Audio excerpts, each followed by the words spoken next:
한국 기술력이 세계적으로 인정을 받고 있는 요즘입니다.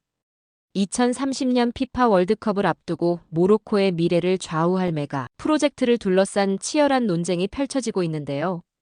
결국 한국이 모로코 철도 공사를 하게 되었습니다. 무슨 사연인지 시작하겠습니다.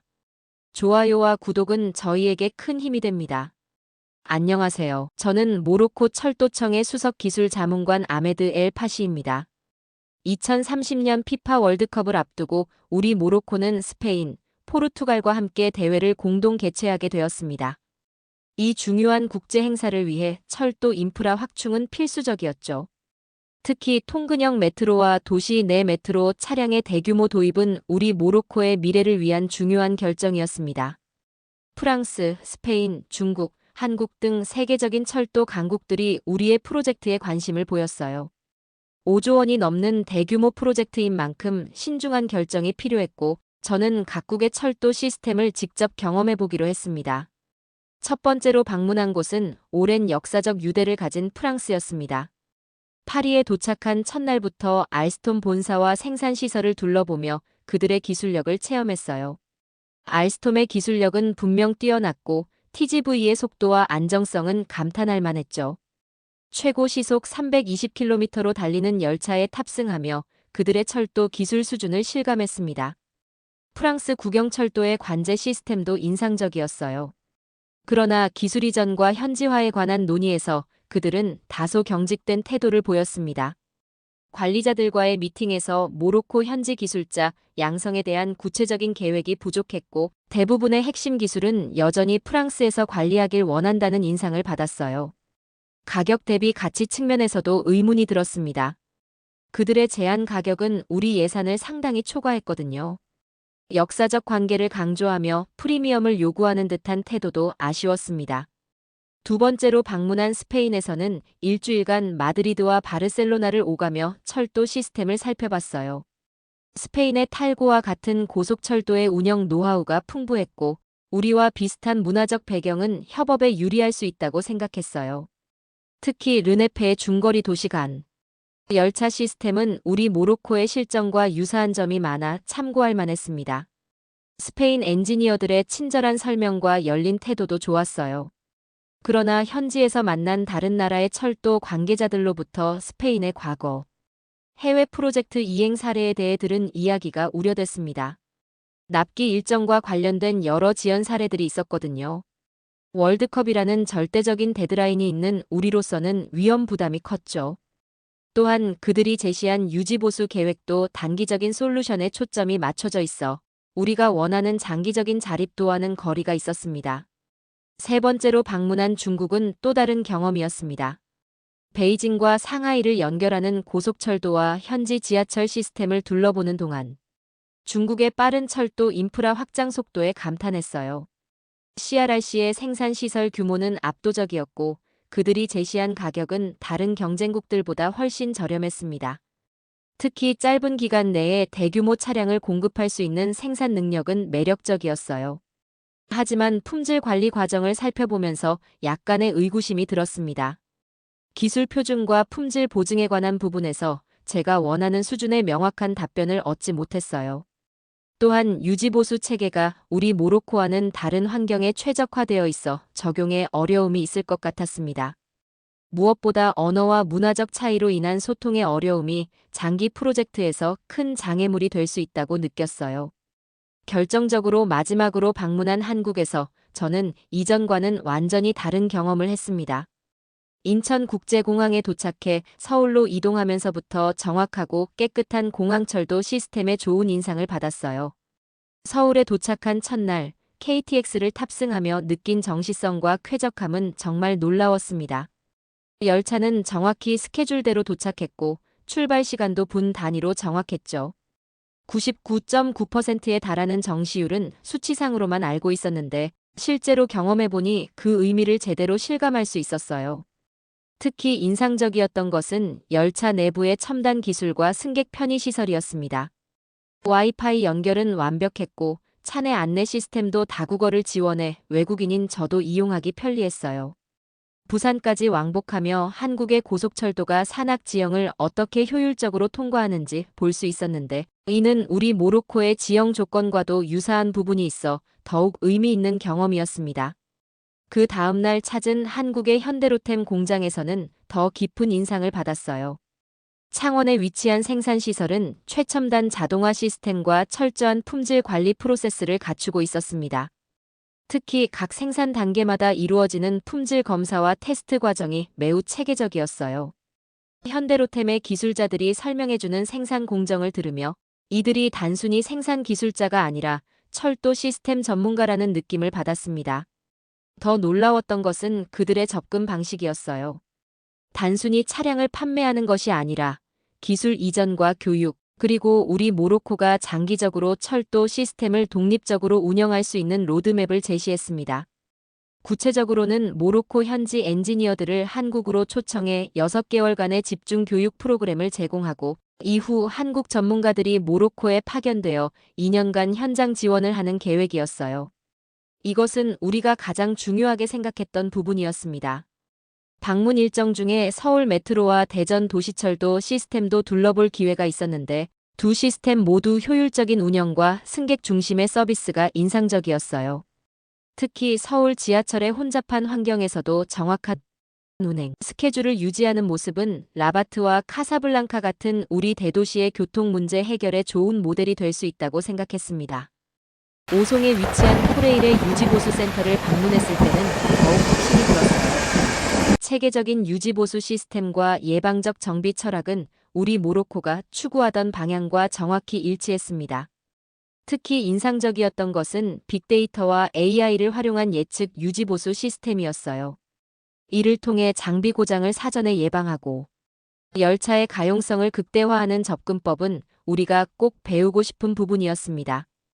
또한 한국의 철도 시스템에서 가장 두드러진 특징은 정부, 코레일, 국가철도공단, 현대로템이 하나의 팀으로 움직이는 통합적인 접근 방식이었어요. 다른 나라들에서는 정부 기관과 기업 간에 약간의 분리된 모습을 보였지만 한국에서는 모든 관계자들이 같은 목표를 향해 함께 일하는 모습이 인상적이었습니다.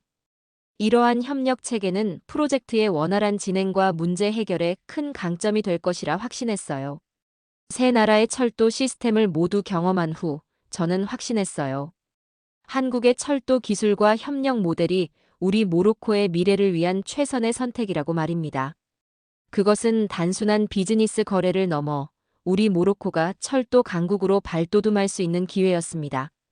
결국 우리는 통근형 메트로 차량 240칸과 도시 내 메트로 차량 200칸 공급 사업을 한국의 현대로템에 맡기기로 결정했습니다. 이 결정이 우리 모로코의 철도 역사에 새로운 장을 열게 될 것이라 믿습니다. 한국 철도 시스템의 정시성은 저를 가장 놀라게 한 요소였습니다. 기차는 분 단위로 정확하게 도착하고 출발했어요. 처음엔 우연일 거라 생각했지만 3일 동안 여러 노선을 타보며 이것이 우연이 아닌 시스템의 결과라는 것을 깨달았습니다. 물론 프랑스와 스페인도 좋은 정시율을 자랑했지만 한국의 99.9%에는 미치지 못했어요. 왜 이런 차이가 있는지 알고 싶어 코레일 본사의 운영 관제센터를 방문했습니다. 24시간 가동되는 관제센터는 마치 우주선 관제실 같았어요. 대형 스크린에는 전국의 모든 열차 위치가 실시간으로 표시되고 있었고 관제사들은 조용하지만 긴장감 있는 분위기 속에서 일하고 있었습니다. 이곳에서 만난 김 부장은 한국 철도 정시성의 비밀을 설명해 주었어요. 우리는 5분 이내 지연을 지연으로 간주하지 않는 유럽식 기준이 아닌 1분 이상 지연을 지연으로 계산합니다. 그러면서도 이 정시율을 달성하고 있죠. 그의 말에 저는 깊은 인상을 받았습니다. 더 엄격한 기준으로 더 높은 성과를 내고 있다니 놀라웠어요. 정시성은 단순한 숫자가 아니었습니다. 철도 시스템 전체의 품질과 신뢰성을 보여주는 지표였어요. 김 부장님은 계속해서 설명했습니다. 정시성은 기술, 인력, 관리 시스템 세 가지가 완벽하게 조화를 이룰 때 가능합니다. 하나라도 부족하면 달성할 수 없어요. 특히 인상적이었던 것은 열차 지연이 발생했을 때의 대응 체계였습니다. 1분 이상 지연될 조짐이 보이면 즉시 여러 대응책이 가동되었어요. 다른 열차의 운행 조정, 직원 배치 변경, 승객 안내 등이 동시에 이루어졌습니다. 지연이 5분 이상 되면 지연 대책 회의가 자동으로 소집되고 원인 분석과 대책 마련이 실시간으로 이루어진다고 해요. 우리는 매월 지연 사례를 분석하고 패턴을 찾아 개선합니다. 작년에는 특정 역에서 반복되는 1분 지연을 발견해 승하차 동선을 변경했더니 문제가 해결됐어요. 이런 디테일에 대한 집착이 정시성의 비결이었습니다. 이러한 정시성은 월드컵이라는 글로벌 행사를 준비하는 우리 모로코에게 중요한 가치였어요. 많은 관광객이 경기장을 오가며 시간에 맞춰 이동해야 하는데 1%의 지연만으로도 수천 명이 경기 시작을 놓칠 수 있었습니다. 또한 김 부장은 정시성이 단순히 기술적 문제가 아니라 문화적 가치라고 강조했어요. 정시 운행은 승객과의 약속이자 신뢰의 문제입니다. 우리는 1분의 지연도 승객에 대한 약속 위반으로 봅니다. 이 말이 제 마음에 깊이 와닿았습니다. 우리 모로코도 이런 철도 문화를 배우고 싶었어요. 단순히 기술과 차량을 도입하는 것이 아니라 이런 운영 철학과 문화까지 함께 배우고 싶었습니다. 한국 철도의 정시성 비결을 우리나라에 도입한다면 월드컵 기간 동안 완벽한 대중교통 서비스를 제공할 수 있을 것이라 확신했어요. 이것이 제가 한국의 철도 시스템을 선택한 두 번째 이유입니다. 모로코처럼 발전도상국이 해외에서 대규모 철도 시스템을 도입할 때 가장 중요한 것은 기술 이전입니다. 우리는 단순히 완성품을 사오는 것이 아니라 그 기술을 배워 언젠가는 스스로 만들고 운영할 수 있기를 원했어요. 이 점에서 한국의 접근법은 다른 나라들과 확연히 달랐습니다. 프랑스와 스페인은 기술 이전에 대해 말할 때 대개 교육 프로그램과 매뉴얼 제공을 언급했어요. 중국은 합작회사 설립을 제안했지만 핵심 기술은 여전히 그들이 통제하는 구조였습니다. 반면 한국은 기술 이전을 마치 자신들의 사명처럼 이야기했어요. 현대로템은 이렇게 말했습니다. 우리도 40년 전에는 외국 기술에 의존했습니다. 하지만 지금은 자체 기술로 고속철도를 만들어 수출하고 있어요. 모로코도 그런 여정을 함께 걸어가길 원합니다. 이 말에 깊은 공감을 느꼈어요. 그들은 우리의 상황을 진정으로 이해하고 있었습니다. 한국의 기술 이전 계획은 매우 구체적이었어요. 처음에는 CKD 방식으로 부품을 모로코로 가져와 현지에서 조립하는 것부터 시작합니다. 더 인상적이었던 것은 인력 양성 계획이었어요. 모로코 엔지니어와 기술자를 한국으로 보내 6개월에서 1년간 집중 교육을 하고 한국 전문가가 모로코에 상주하며 5년간 기술 자립을 지원하는 계획이었습니다. 단순히 어떻게 하는지만 가르치는 것이 아니라 왜 그렇게 하는지, 원리까지 교육하겠다는 접근법이 마음에 들었어요. 이 점이 다른 나라들과의 결정적인 차이였습니다. 그들은 제품을 팔려고 했지만 한국은 능력을 나누려 했어요. 한국철도공단은 이렇게 표현했습니다. 철도는 단순한 교통수단이 아니라 국가 발전의 근간입니다. 우리는 모로코가 철도 강국이 되는 여정을 함께하고 싶습니다. 한국 방문 중에 대전에 있는 한국철도기술연구원도 방문했는데 이곳에서 한국의 철도 기술 발전 역사를 배울 수 있었어요. 1960에서 70년대 외국 기술에 의존하던 시기부터 80에서 90년대 자체 기술 개발에 투자하던 시기, 그리고 2000년대 이후 독자적인 고속철도 기술을 확보한 과정까지 생생한 역사가 있었습니다. 특히 1990년대 프랑스 TGV 기술을 도입한 후 그것을 기반으로 자체 기술을 개발해 KTX에서 산천을 만든 과정은 우리에게 좋은 본보기가 되었어요. 기술 이전의 진정한 의미는 단순히 기술을 넘겨받는 것이 아니라 그 기술을 발전시키고 자국화할 수 있는 역량을 키우는 것입니다. 한국은 이 점을 누구보다 잘 이해하고 있었어요. 그들은 자신들의 경험을 통해 우리가 어떤 과정을 거쳐야 하는지 알고 있었고 그 여정의 진정한 파트너가 되어줄 수 있었습니다. 이것이 제가 한국의 철도 시스템을 선택한 세 번째 이유입니다. 철도 시스템에서 가장 중요하지만 종종 간과되는 요소가 바로 유지보수입니다. 아무리 뛰어난 차량도 제대로 관리되지 않으면 몇 년 내에 문제가 생기기 마련이에요. 특히 우리 모로코처럼 사막과 해안이 공존하는 환경에서는 유지보수가 더욱 중요합니다. 한국 방문 중 오송의 KTX 유지보수 기지를 둘러본 경험은 제게 큰 깨달음을 주었어요. 유지보수 기지는 거대한 첨단 병원 같았습니다. 열차들이 정기 검진을 받기 위해 들어오고 숙련된 전문가들이 정밀 장비로 진단하고 치료하는 과정이 체계적으로 이루어졌어요. 이곳에서 만난 박 차장남은 30년 경력의 유지보수 전문가였습니다. 그의 말이 아직도 기억에 남아요. 차량은 말을 합니다. 소리와 진동으로 자신의 상태를 알려주죠. 우리는 그 언어를 배워듣는 것뿐입니다. 한국의 유지보수 철학은 사후 대응이 아닌 예방적 유지보수에 중점을 두고 있었어요. 문제가 발생한 후 고치는 것보다 문제가 생기기 전에 예방하는 접근법이었습니다. 이를 위해 모든 열차는 주행거리와 시간에 따라 정밀 검사를, 부품은 수명 주기에 따라 교체되었어요. 심지어 문제가 없어 보이는 부품도 예정된 시점에 교체하는 규율이 인상적이었습니다. 특히 놀라웠던 것은 디지털 기술의 활용이었어요. 각 열차에는 수백 개의 센서가 부착되어 실시간으로 데이터를 수집하고 이 빅데이터는 AI 시스템으로 분석되어 잠재적 문제를 조기에 감지했습니다. 우리는 이 데이터를 통해 부품이 언제 고장날지 예측할 수 있어요. 실제 고장이 발생하기 2~3개월 전에 이상 징후를 포착하죠. 박 차장의 이 말에 깊은 인상을 받았습니다. 유지보수에 대한 그들의 자부심도 인상적이었어요. 우리는 열차를 만드는 사람만큼 중요합니다. 그들은 열차에 생명을 불어넣지만 우리는 그 생명을 유지합니다. 이런 자부심은 작업의 질로 이어졌고 이것이 한국 철도의 높은 신뢰성과 안전성을 만들어내는 기반이 되었다고 생각해요. 현대로템과 코레일이 공동으로 제안한 유지보수 패키지는 다른 경쟁업체들과 확연히 달랐습니다. 그들은 단순히 매뉴얼이나 교육만 제공하는 것이 아니라 모로코 현지의 유지보수 센터 설립부터 전문가 양성, 부품 공급망 구축까지 종합적인 계획을 제시했어요.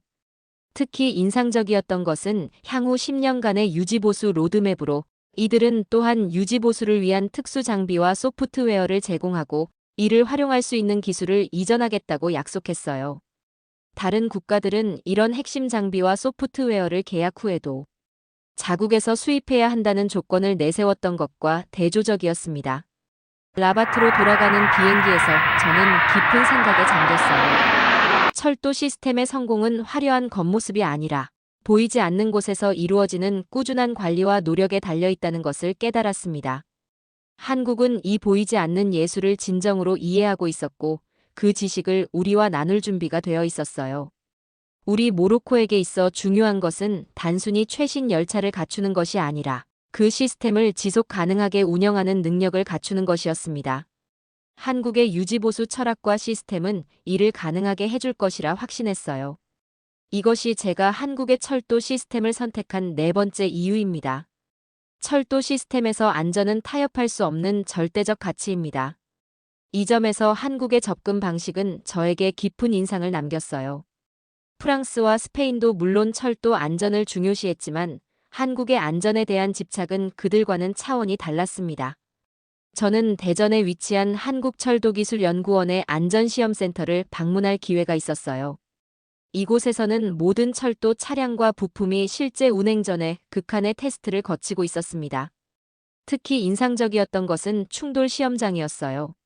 실제 열차를 벽에 충돌시켜 안전성을 검증하는 모습은 충격적이면서도 감동적이었습니다. 연구원의 정 박사는 이렇게 말했어요. 우리는 절대 일어나지 않을 상황까지 대비합니다. 열차 안에는 수백 명의 생명이 있기에 0.1%의 가능성마저 무시할 수 없어요. 이 말에 깊은 공감을 느꼈습니다. 우리 모로코에서도 안전은 최우선 가치니까요. 현대로템의 생산 라인을 둘러볼 때도 안전에 대한 집착을 엿볼 수 있었어요. 모든 차량 제작 과정에서 수십 차례의 품질 검사가 이루어지고 작은 결함이라도 발견되면 전체 공정이 중단되었습니다. 생산팀장 이 과장은 이렇게 설명했어요. 우리는 모든 열차를 내 가족이 탈 것이라 생각하며 만듭니다. 그렇기에 완벽함을 추구하죠. 특히 한국 철도의 안전관리 시스템은 사람 중심이라는 점이 인상적이었어요. 첨단 기술과 장비도 중요하지만 결국 안전을 지키는 것은 사람이라는 철학이었습니다. 코레일의 안전교육센터에서는 모든 직원이 정기적으로 안전교육을 받고 실제 상황을 가정한 모의 훈련을 통해 대응 능력을 키웠어요. 열차 기관사의 교육 과정도 굉장히 엄격했습니다. KTX 기관사가 되기 위해서는 최소 10년의 경력이 필요하고 수백 시간의 시뮬레이터 훈련과 필기 시험, 실제 운행 테스트를 통과해야 했어요. 이런 과정을 통해 선발된 기관사들은 진정한 프로페셔널이었고 이들의 전문성이 한국 철도의 안전을 보장하는 핵심이었습니다. 홍 팀장은 철도 안전의 철학을 이렇게 정리했어요. 안전은 시스템, 기술, 사람이 삼위일체를 이룰 때 완성됩니다. 완벽한 시스템과 기술이 있어도 사람이 소홀하면 사고가 나고 훌륭한 인재가 있어도 시스템이 부실하면 안전을 보장할 수 없어요. 한국은 이런 철학을 바탕으로 지난 20년간 고속철도 사망사고 제로라는 놀라운 기록을 달성했습니다. 이는 매일 수백 대의 열차가 운행되는 상황에서 이룬 경이로운 성과였어요. 이런 안전 기록은 단순한 우연이 아니라 체계적인 노력과 투자의 결과였습니다. 모로코는 2030년 월드컵을 앞두고 철도 안전에 특별히 신경 써야 했어요. 전 세계에서 온 관람객들의 안전한 이동을 책임져야 했기 때문입니다. 한국의 철도 안전 시스템과 철학은 우리에게 완벽한 모델이 될 수 있었습니다. 특히 최신 ICT 기술을 활용한 스마트 안전 관리 시스템은 실시간으로 모든 열차와 선로의 상태를 모니터링하고 잠재적 위험을 조기에 감지할 수 있는 혁신적인 솔루션이었어요. 철도 안전은 보이지 않는 곳에서의 끊임없는 노력이 필요한 분야입니다. 한국은 이 눈에 보이지 않는 노력을 게을리하지 않았고 그 결과 세계 최고 수준의 안전성을 갖춘 철도 시스템을 구축했어요. 이러한 안전에 대한 집착과 전문성은 우리 모로코가 추구해야 할 방향이었고 이것이 제가 한국의 철도 시스템을 선택한 5번째 이유입니다. 철도 시스템의 궁극적인 목적은 결국 사람을 운송하는 것입니다. 이런 관점에서 한국 철도가 보여준 승객 경험에 대한 세심한 배려는 다른 어떤 나라에서도 경험하지 못한 것이었어요. 이는 단순히 차량의 편안함을 넘어 철도 서비스 전반에 걸친 총체적인 접근이었습니다. 서울역에 도착했을 때 처음 느낀 것은 공간의 효율성과 직관적인 동선이었어요. 대규모 역사임에도 불구하고 어디로 가야 할지 쉽게 파악할 수 있었습니다. 다양한 언어로 된 안내 표지판, 색상 코드를 활용한 노선 구분, 장애인을 위한 점자 블록과 엘리베이터까지 모든 승객을 배려한 디자인이 인상적이었어요. KTX에 탑승했을 때는 더 많은 세심함을 발견할 수 있었습니다. 넓은 좌석 간격과 편안한 의자는 기본이었고 각 좌석마다 설치된 전원 콘센트와 USB 포트, 안정적인 와이파이는 현대 승객의 필요를 정확히 반영하고 있었어요. 특히 인상적이었던 것은 소음 제어 기술이었습니다. 300km로 달리는 열차 안에서도 일반적인 대화가 가능할 정도로 조용했어요. 한국철도공단의 김 팀장은 승객 경험에 대한 철학을 이렇게 설명했습니다. 우리는 승객의 여정을 집에서 나오는 순간부터 목적지에 도착하는 순간까지 전체로 봅니다.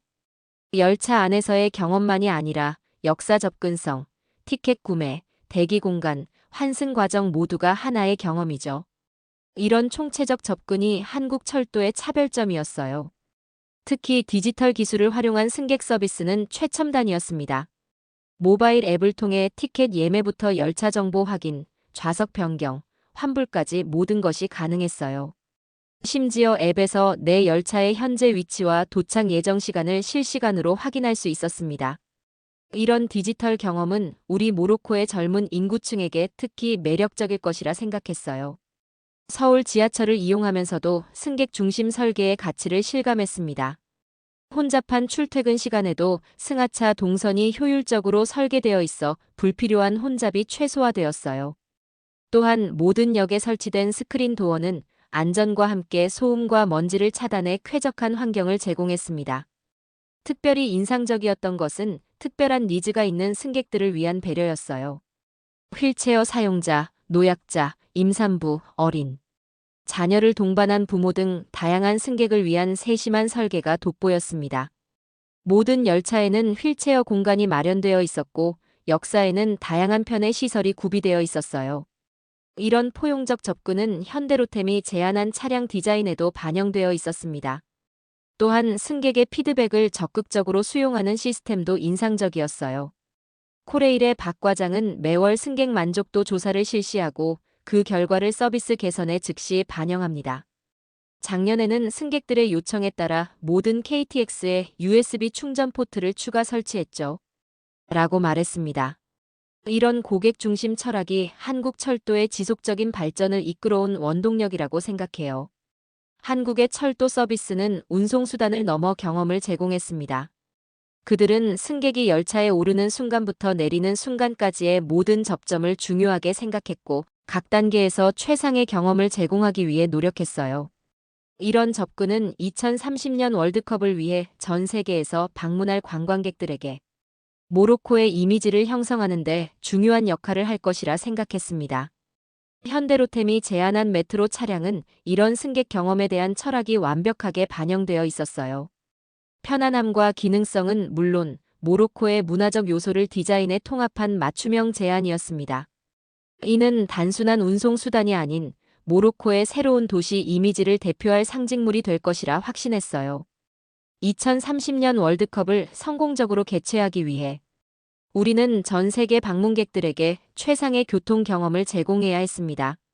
한국의 승객 중심 철학과 첨단 기술은 이를 가능하게 할 것이라 믿었어요. 이것이 제가 한국의 철도 시스템을 선택한 6번째 이유입니다. 철도 시스템 선택은 단순한 기술적, 경제적 결정을 넘어 문화적 측면도 중요하게 작용합니다.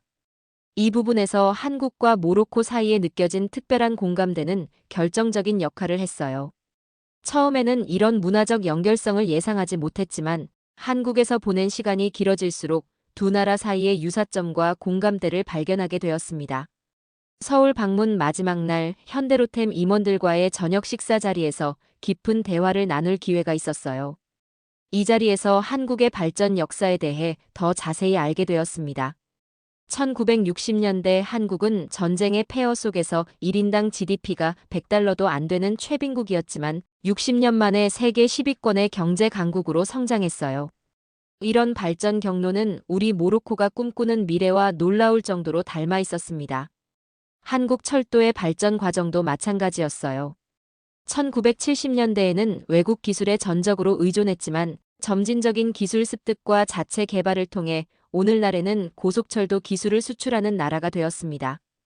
이 과정에서 그들이 겪었던 도전과 극복의 스토리는 현재 우리 모로코가 처한 상황과 매우 유사했어요. 문화적 가치관에서도 공통점을 발견했습니다. 한국과 모로코 모두 가족과 공동체를 중시하는 전통적 가치와 현대적 발전을 조화시키려 노력하고 있었어요. 특히 교육에 대한 강한 열망과 미래 세대를 위한 투자는 두 나라가 공유하는 핵심 가치였습니다. 한국 방문 중 대학교와 기술연구소를 방문할 기회도 있었어요. 서울대학교 공과대학에서 철도공학을 전공하는 학생들과 대화를 나누며 그들의 열정과 전문성에 감동받았습니다. 특히 인상적이었던 것은 몇몇 교수와 학생들이 모로코를 포함한 북아프리카 지역의 철도 발전에 깊은 관심을 가지고 연구하고 있다는 점이었어요.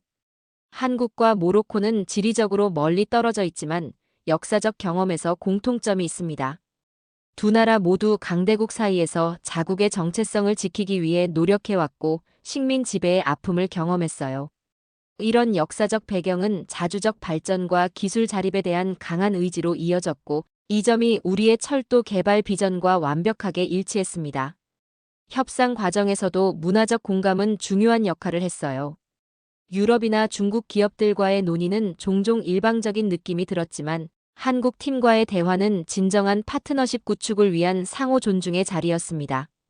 그들은 우리의 문화적 특성과 필요를 이해하려 진심으로 노력했고 이에 맞는 맞춤형 솔루션을 제안했어요. 현대로템의 최 이사는 이렇게 말했습니다. 우리는 단순히 철도 차량을 판매하는 것이 아니라 모로코의 발전 여정의 동반자가 되고 싶습니다. 한국이 그랬듯 모로코도 철도를 통해 국가 발전의 새로운 장을 열 수 있을 것입니다. 이 말에서 진정성을 느꼈고 그들이 우리의 꿈과 열망을 이해하고 있다는 확신이 들었어요. 이러한 문화적 공감대는 프로젝트의 실질적인 측면에도 반영되었습니다. 현대로템은 모로코의 문화적, 기후적 특성을 고려한 맞춤형 차량 디자인을 제안했어요. 내부 인테리어에 모로코 전통 문양을 활용하고 라마단과 같은 종교적 행사 기간에 대응할 수 있는 유연한 운영 시스템을 제안한 것은 우리 문화에 대한 깊은 이해를 보여주었습니다. 또한 기술 이전 과정에서의 언어적, 문화적 장벽을 최소화하기 위해 아랍어와 프랑스어 구사가 가능한 한국 전문가들을 파견하겠다는 제안도 인상적이었어요. 이러한 세심한 배려는 다른 경쟁 업체들에게서는 찾아볼 수 없었던 것이었습니다. 결국 기술적 우수성이 비슷한 상황에서 이런 문화적 공감과 상호 이해는 결정적인 차별점이 되었어요. 우리는 단순한 공급자 구매자 관계가 아닌 공동의 비전을 가진 진정한 파트너를 원했고 한국이 그런 파트너가 될 수 있다고 확신했습니다. 이것이 제가 한국의 철도 시스템을 선택한 7번째 이유입니다. 여러 달에 걸친 검토와 비교 분석 끝에 저는 한국의 현대로템을 모로코의 철도 파트너로 선택했습니다. 이 결정은 단순한 현재의 필요를 넘어 우리 모로코의 미래를 위한 전략적 선택이었어요. 돌이켜보면 한국의 철도 시스템이 보여준 정시성과 안전성, 기술 이전에 대한 진정한 의지, 체계적인 유지보수 철학, 승객 경험에 대한 세심한 배려, 그리고 우리 문화에 대한 깊은 이해가 이 결정의 핵심 요소였습니다. 그러나 무엇보다 중요했던 것은 그들이 보여준 동반 성장에 대한 비전이었어요. 프랑스, 스페인, 중국과 달리 한국은 우리를 단순한 고객이 아닌 함께 성장할 파트너로 대했습니다. 그들은 자신들의 발전 경험을 바탕으로 모로코가 나아갈 길을 함께 그리고자 했어요. 이는 단기적인 이익보다 장기적인 관계 구축에 중점을 둔 접근이었습니다. 2030년 FIFA 월드컵은 모로코에게 국가 이미지를 세계에 알리는 중요한 기회입니다. 그리고 이 대회의 성공에 철도 시스템은 핵심적인 역할을 할 것이에요. 전 세계에서 모여든 관람객들에게 안전하고 정확하며 쾌적한 이동 경험을 제공하는 것은 모로코의 발전상을 보여주는 중요한 쇼케이스가 될 것입니다. 그러나 저의 시야는 월드컵 너머의 미래를 향해 있었어요. 이번 프로젝트를 통해 구축되는 철도 인프라와 축적되는 기술, 양성되는 인재들은 앞으로 수십 년간 모로코의 발전을 이끌 소중한 자산이 될 것입니다. 결국 우리의 선택은 단순한 철도 차량 구매가 아닌 미래를 위한 투자였습니다. 한국의 경험과 기술, 그리고 그들의 발전 스토리는 우리 모로코가 그리는 미래의 청사진과 닮아 있었어요. 그들이 걸어온 길을 우리도 걸을 수 있다는 희망과 가능성을 보았습니다. 오늘 저는 자신있게 말할 수 있습니다. 한국의 현대로템과 함께하는 이 여정은 모로코 철도의 새로운 역사가 될 것이며 이는 단순한 교통수단의 변화를 넘어 우리 국가의 미래를 새롭게 그려나가는 과정이 될 것이라고 말입니다. 우리의 선택은 현재를 위한 결정이 아닌 미래를 향한 비전이었습니다. 오늘 사연은 여기까지입니다. 한국의 기술 발전이 정말 대단하네요. 감동포착 시청해주셔서 감사합니다.